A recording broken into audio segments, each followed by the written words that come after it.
Bonjour à toutes et bonjour à tous. Aujourd'hui on se retrouve pour une nouvelle vidéo et cette fois-ci on va parler de cet objet-là. C'est une tablette et comme vous avez vu sur le titre, il s'agit de l'iPad. Alors pourquoi je vais en parler aujourd'hui? Tout simplement parce que si j'en fais plus tard des vidéos en dehors de l'écran et en dehors de l'ordinateur comme ici pour présenter d'autres choses et qu'on peut voir la tablette sur le bureau, autant le présenter maintenant, comme ça évitera de poser des questions. Voilà. Donc la tablette ici c'est l'iPad, donc la nouvelle génération qui est sortie là récemment. Donc, notamment j'avais fait une vidéo avec la keynote qui était passée sur Apple, donc qui présentait cet iPad qui justement allait révolutionner une chose pour la scolarité avec des logiciels et tout et que ça allait être compatible justement. Donc pourquoi j'ai prise? Donc déjà pour le prix. Donc par rapport à tout ce qu'il y a chez Apple, c'est vrai que c'est l'objet le moins cher de chez Apple à l'heure actuelle. Voilà, donc que je vous le présente, voilà, vous voyez bien la petite pomme qui est là. Donc comme ça on a tout vu. Donc comme je disais, c'est l'objet le moins cher, 360 € à l'heure actuelle, 405 avec bien évidemment la pochette qui recouvre le tout. Voilà, donc ça c'est pour les prix. Et par rapport à ce que fait Apple à l'heure actuelle, et bien justement, c'est vrai que ça paraissait pas trop cher, notamment parce que chez Android aussi, on a quand même des tablettes qui sont à peu près à ce prix-là, et encore plus cher chez Windows. Voilà, c'est quand même la Surface de Microsoft qui est pour un prix de base, pour la dernière version en l'occurrence à 600 €, donc plus ou moins. Donc là pour le coup, on a une tablette qui vaut à peu près le coup pour pouvoir travailler. Voilà, donc pourquoi je l'ai prise? Parce que justement elle n'était pas trop chère. Apple, justement, il y a un truc qui est bien, c'est que si on veut la revendre, et ben ça décote pas si facilement que ça quand même au niveau des prix. Donc là 360, hein, c'est-à-dire que dans 2 ans je pourrais très bien la revendre à 250 € à peu près. Donc ça veut dire que 110 €, j'ai payé ma tablette et j'en reprends une nouvelle, une neuve. Voilà. Donc, pour le coup, c'est plus un placement, entre guillemets, et puis après, ça fait que si j'arrive à faire ça, ça reviendra largement moins cher au niveau de la tablette. Donc, je parle de 1 an et demi, 2 ans pour la remplacer, avec une nouvelle qui serait sortie d'ici là. Voilà.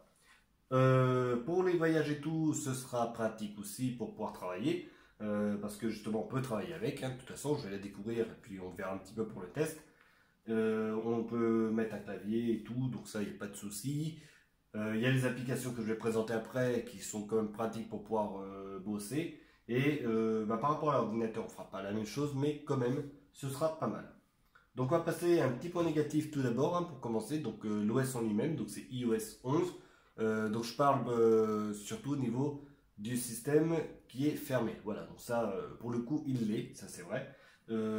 C'est plus simple de tout mettre sur iCloud pour pouvoir tout récupérer sur un ordinateur et tout. Donc à chaque fois, il faut télécharger pour rebasculer, etc., etc. Vous voyez le truc? Sur iCloud, il n'y a pas de souci, mais pour pouvoir travailler, il faut obligatoirement, avec un autre ordinateur qu'un Apple, sortir les trucs de iCloud et travailler après sur l'ordinateur. Donc ça, voilà, c'est pas toujours top. Mais après, ça accède quand même les autres clouds comme Google Drive ou OneDrive. Donc malgré tout, on s'en sort un petit peu. Voilà. Donc là maintenant, je vais l'ouvrir. On va enlever la protection pour voir la tablette qui est là.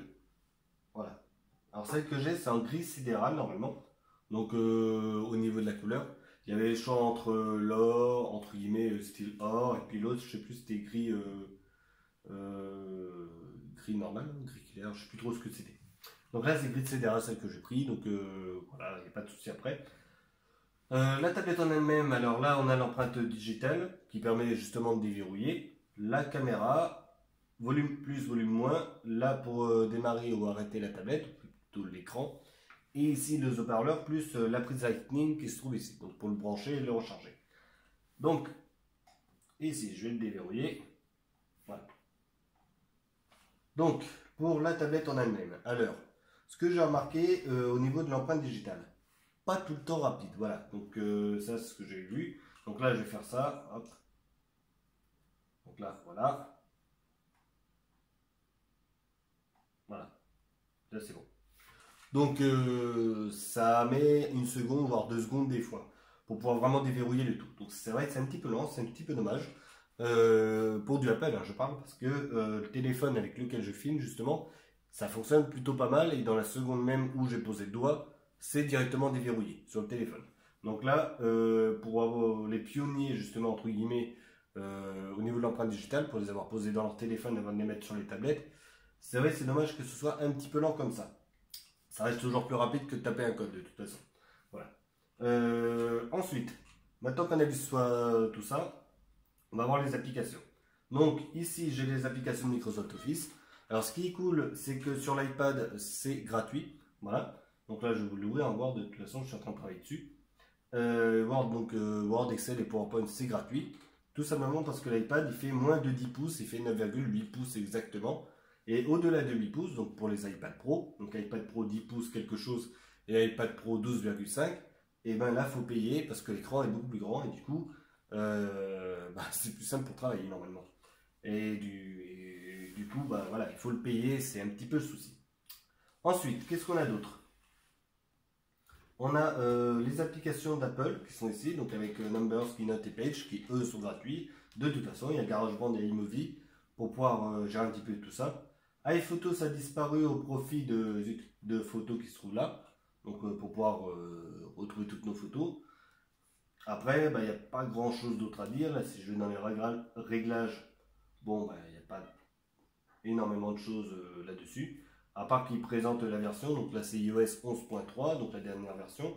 Capacité 32 Go, voilà, donc disponible 19. Donc comme j'ai dit, c'est la première version, 360 €. Voilà, donc il y a une version à 128 Go, mais alors après ça monte un peu plus, on est sur du 430 € je crois, parce qu'on les paye cher les gigas chez Apple malheureusement. Et puis après, il n'y a pas grand chose là-dessus.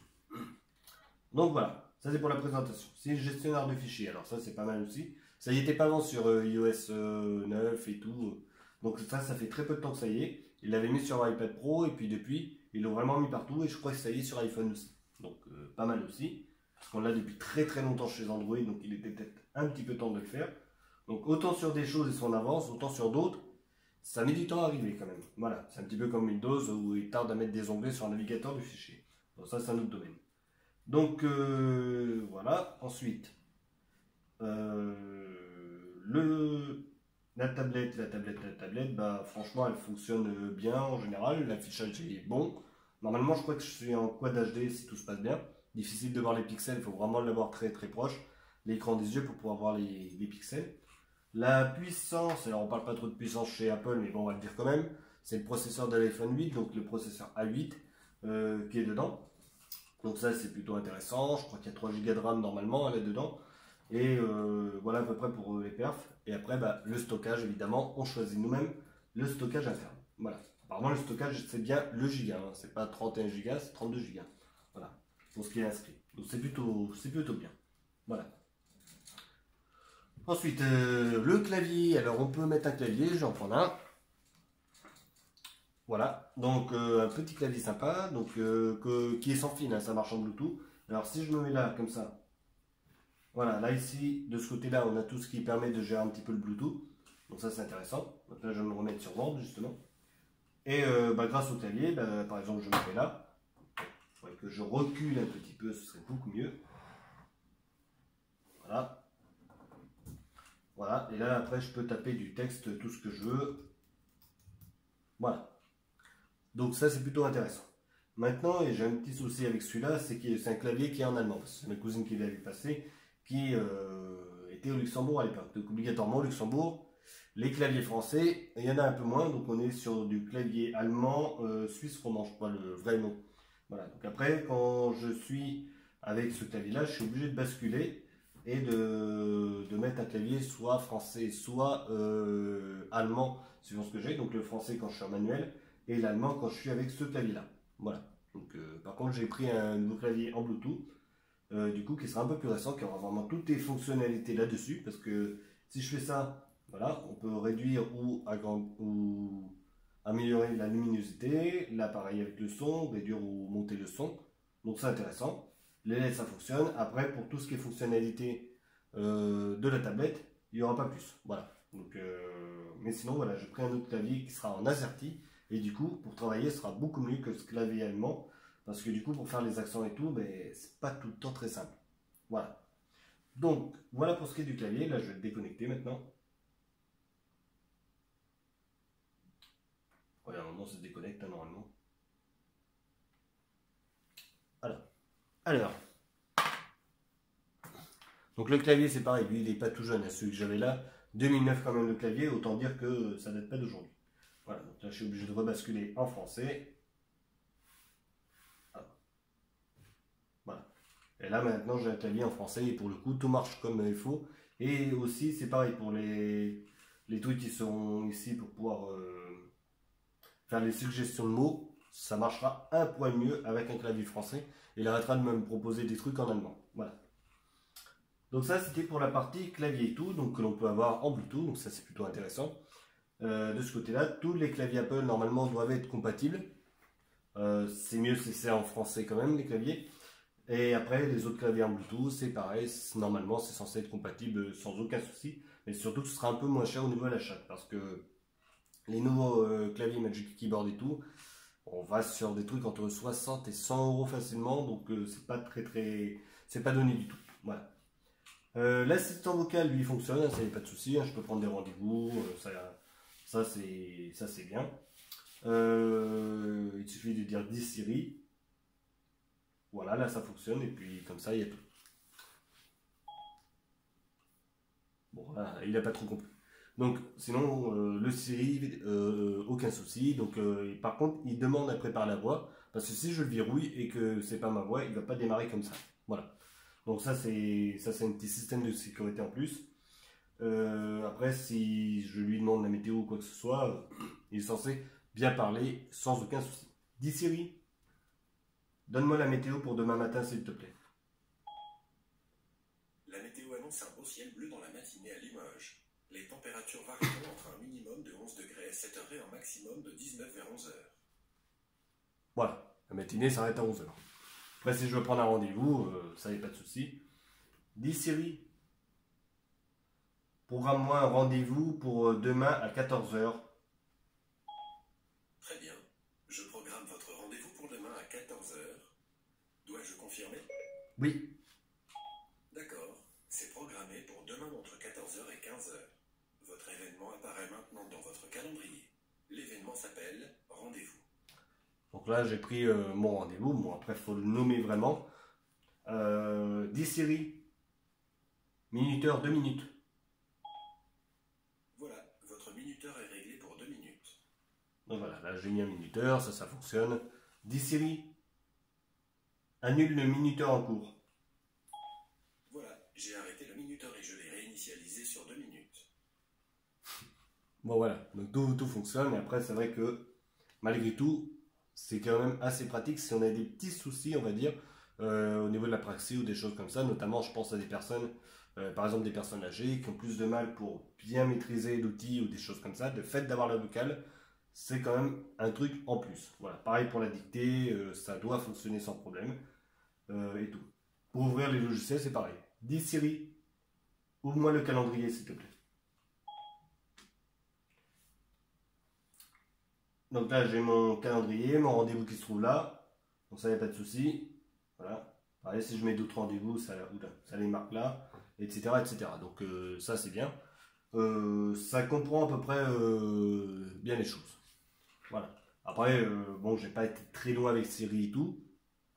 Mais ceci étant, ça, si vraiment on a un petit truc à faire, donc par exemple le minuteur, là, on est en train de faire cuire des œufs à la coque, des bons œufs à la coque.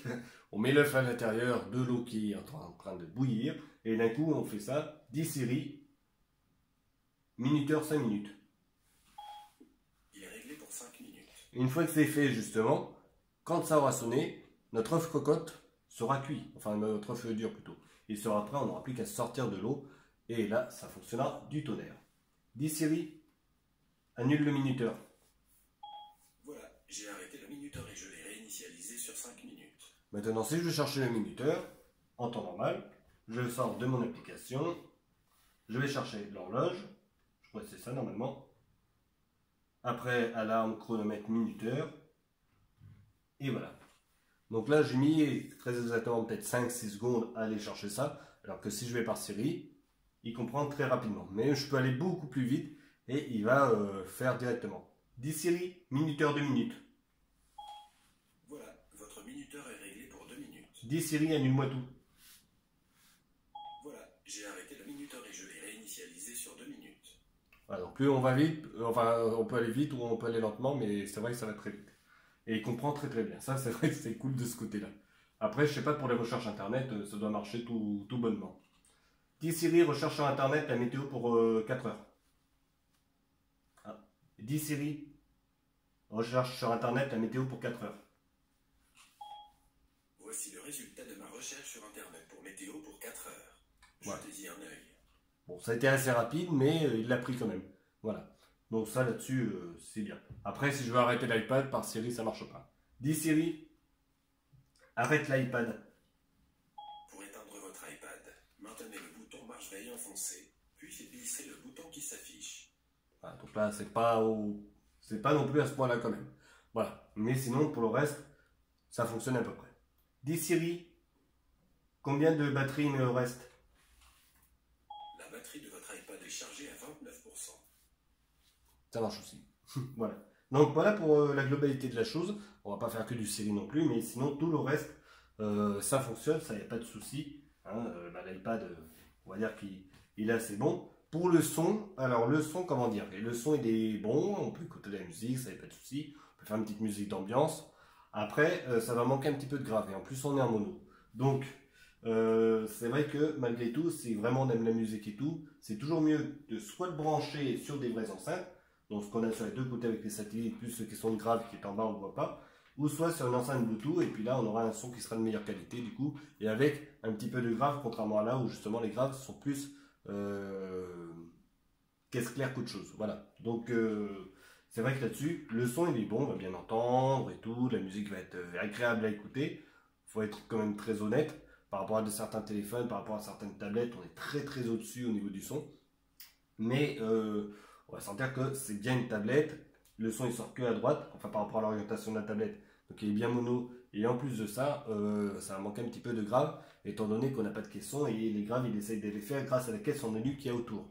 Voilà, donc ça, c'est vrai que bon, je vais vous le faire écouter vite fait, même si c'est pas au top avec un téléphone, mais du coup, vous allez voir un petit peu ce qu'il en est. Donc là, je vais mettre sur GarageBand. Avec ici, donc là je vous montre une application qui émule la batterie. Donc, je vais le mettre en marche.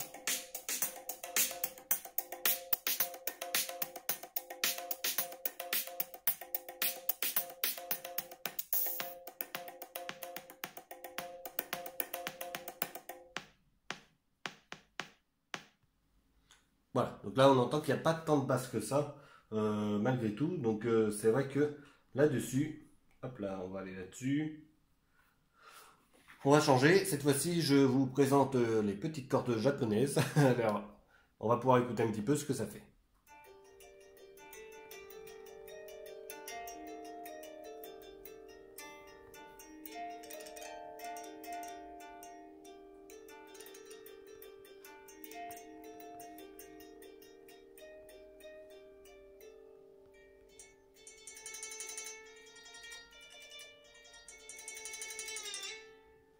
Voilà, donc c'était juste pour vous faire écouter un petit peu le son. Ce qui est bien, c'est que là, vu que c'est de la création pure, ça risque rien avec YouTube.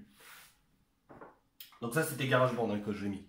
Donc voilà pour le son. Donc je pense qu'on a pu entendre, même sur le téléphone, que ça manque un petit peu de grave. Même si le son, il sort quand même pas mal. Voilà, le son il est bon.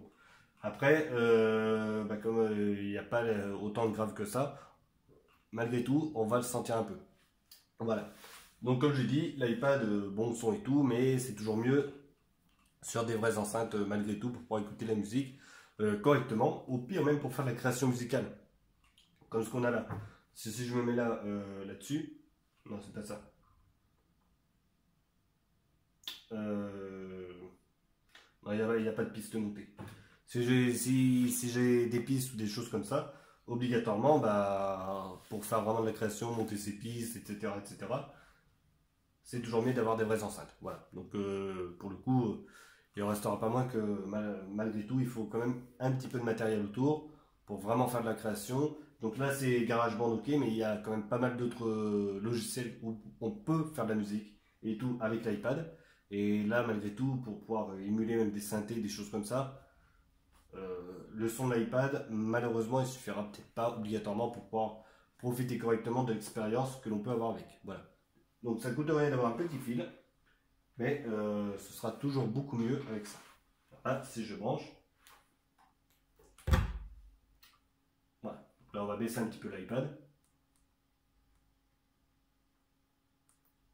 Voilà.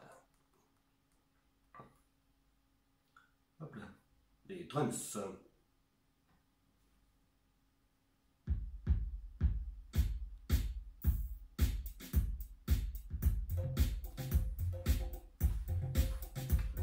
Voilà, là ça sort un petit peu mieux déjà.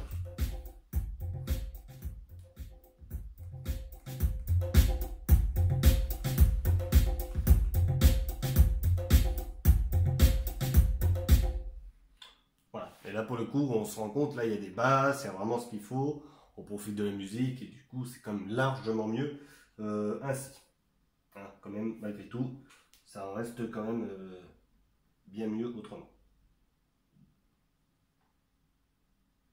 Alors, je crois que c'était ça ce que j'avais.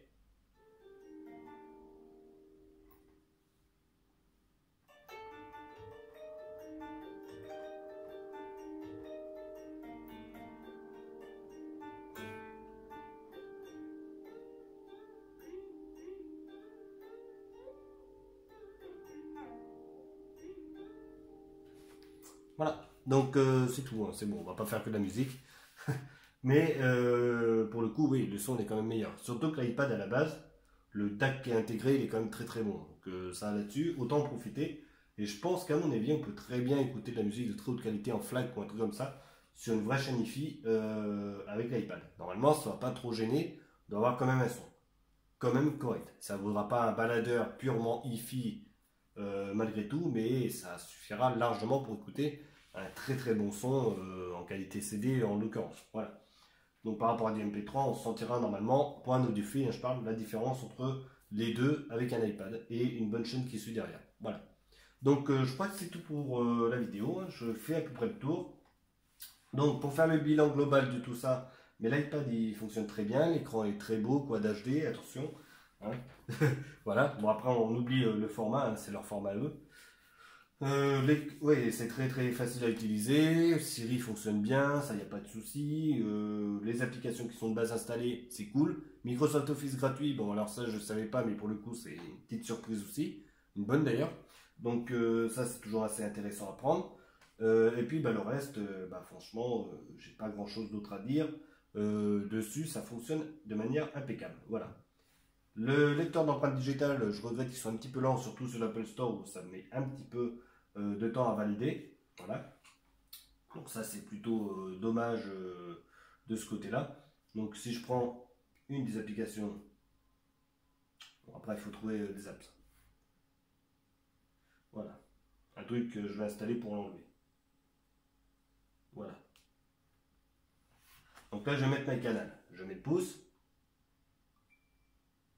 Voilà. Et c'est que maintenant justement qu'il a pensé à l'installer. Donc là on a attendu au moins 2 secondes. Encore pire c'est Synadex. Donc du coup voilà, vaut mieux mettre le pouce. Là ça y est, c'est fait. Mais sinon tout le reste à part ça, ça fonctionne bien.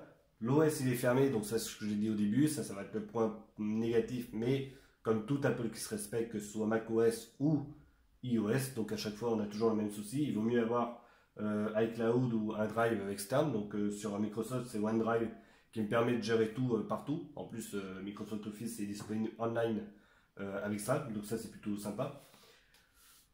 Mais voilà, sinon pour tout le reste, bah, franchement j'ai rien à dire. Ça fonctionne, l'écran est beau, c'est lumineux, enfin voilà. Pour l'écran je parle.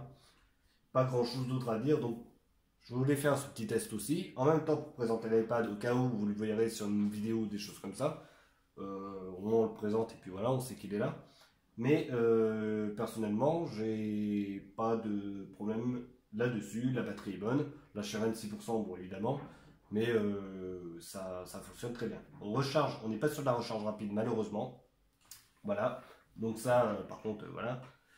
Pas d'USB-C, on est en Lightning. Donc, ça, c'est normal. Et puis après, par contre, un truc pratique, si je défais celui-là. Je sais pas si on voit à l'écran, mais attendez.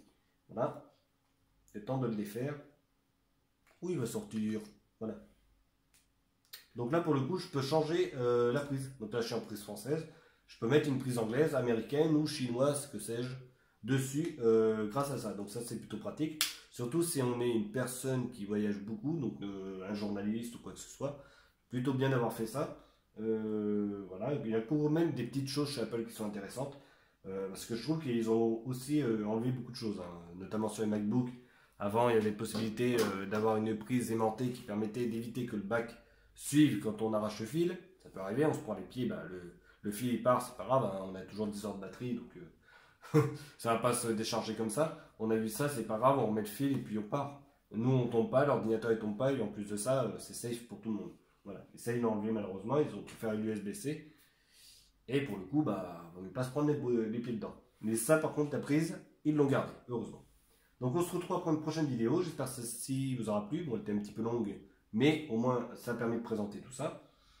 Il est beau celui qui est Versailles. Et on retournera sur de Linux, Windows et tout et consort. Là, vu que Windows c'est en train de bouger, ce qui est plutôt intéressant. Donc je parle de la build, là, pas celle qui est en cours, mais c'est en train de bouger. Donc voilà, ça c'est bien. Dès que j'aurai la bonne build, parce que malheureusement j'ai pas pu avoir la toute dernière qui a les onglets et tout, parce qu'elle est disponible elle circule actuellement. Et bah, dès que j'aurai celle avec les onglets et tout, j'hésiterai pas à faire une vidéo et à présenter tout ça une fois que j'aurai testé un petit peu le tout. Voilà. Après ça reste de Windows, à tester c'est pas long mais malgré tout voilà. Lui c'est la seule fois où je ferai une vidéo parce que bon je vais pas m'amuser à chercher des trucs gratuits ou libres. Ça va rester pour le travail, pour ma part et pour les voyages, donc de ce côté là voilà. Mon ordinateur noir, le gros portable là, lui il va me servir pour le travail, pour travailler mais à mon bureau, au boulot. Parce qu'on n'a pas assez d'ordi et puis pour le coup bah, il va vraiment me suivre pour le boulot celui-là du coup. Même si c'est sous Linux, il y a quand même Windows dedans donc je peux jongler entre les deux. Donc voilà. Comment ça va se passer de mon côté, du côté de mes ordinateurs. Donc le gros noir pour le boulot, ça pour jouer et tout et pour regarder mes vidéos ou des films. Et lui pour voyager et puis faire des petits travaux de temps en temps et utiliser Word. Voilà. Parce que là-dessus Word il va pas passer. Et il sera payant. Donc ça c'est un petit peu le souci, mais sinon là-dessus ça fonctionne très bien. Voilà, donc moi j'attends plus que mon clavier AZERTY en Bluetooth, et du coup ça fonctionnera encore mieux avec. Voilà, allez on se retrouve après une prochaine, et en attendant portez-vous bien, salut!